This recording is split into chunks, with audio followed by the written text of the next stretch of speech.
Did you know that in 2018, about 424,000 children resided in foster care? About 135,000 children are adopted every year. And the POV fact sheet states that of non-step parent adoptions, about 59% of those were adopted through the foster care system. So there are several things that we each should know about the foster care system. The first is reasons a child is placed into care, living situations for a child in care, issues revolving around the foster care system, struggles that the child would face, and that there are some things that we can do to help the issues. So the first thing to know is the reasons why a child would be placed into care. The Annie E. Casey Foundation states that some of the reasons are family crisis, child maltreatment or abuse, neglect, or abandonment. These children are placed into care typically because a report has been filed and a caseworker has investigated the case and reviewed it and decided whether or not the child should be placed into care or not. So now that we understand why a child would be placed into care, we can look into some of the living situations that they are placed into once they are in care. The first place that a caseworker is going to look for to place a child is going to be with a family member. They're going to try and find a relative or a loved one who can take these children in a safe and loving way first. But that's not always the case. It's not always possible that they can find that. So then they are going to look for a foster family. Foster families are people who are certified to take in these children in a safe and loving way. The next thing that a social worker would then look for, if those were not an option, is a group home. The Annie E. Casey Foundation kind of explains those a little bit better. So these are housing situations for multiple foster children. These houses have what's called house parents, and sometimes it's one and sometimes it's more than one. It just depends, and sometimes they kind of rotate in and out. And because of the Family First Prevention Act, the social services has really geared away from using these group homes and really focused more on the foster family. So these children are able to create more of that, to have more of that family atmosphere and create more of a bond and a relationship with the family.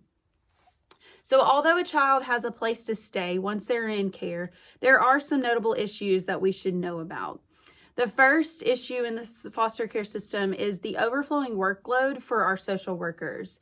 The social workers play such a vital role for these children, and because of their overflowing workload, it's harder for them to do the job that they need to do. Another thing to know is about the child maltreatment that goes unseen or unnoticed. There's a thing called mandated reporters. Mandated reporters are our teachers, our lunch ladies, bus drivers, any adult who comes in contact with a child and is able to see if there are some things that are going on at home that are making them unsafe.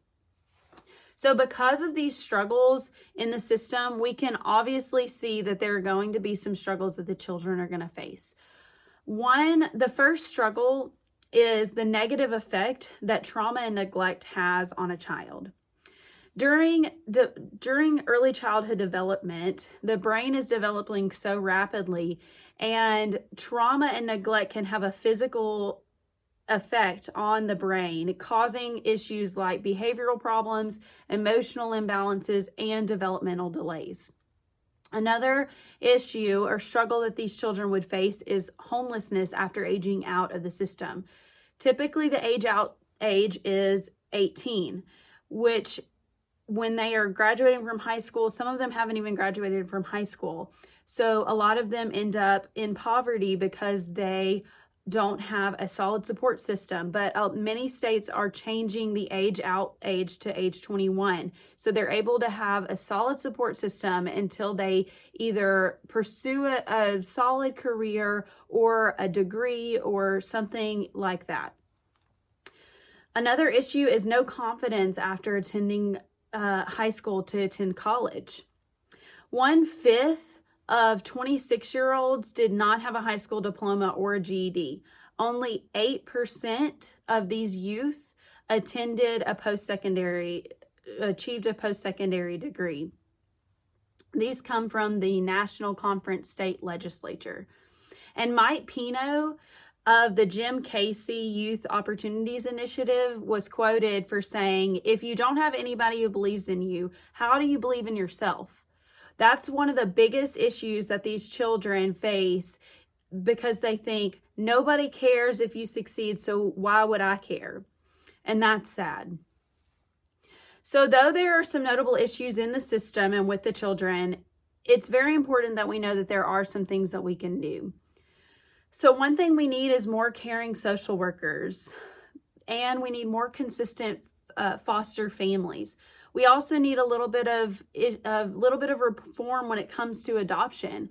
We need some legislature reforms for private adoptions, and we need to educate the population on the fact that adoption through the foster care system is completely free. It is no cost to a foster family. If a case turns from reunification to adoption, that adoption is completely covered by the state. Another thing that we need is better and more accessible rehabilitation for these parents of drug and alcohol abuse or even mental instability. The last thing that we need is to support programs in our community that help these children through their trauma. So in conclusion, there are a few things that we should each know about children in foster care and the foster care system. The first is reasons that a child would end up in foster care, their living situations once they're in care, the issues surrounding the foster care system, struggles that these children face, and lastly, that there is something that we can do about it.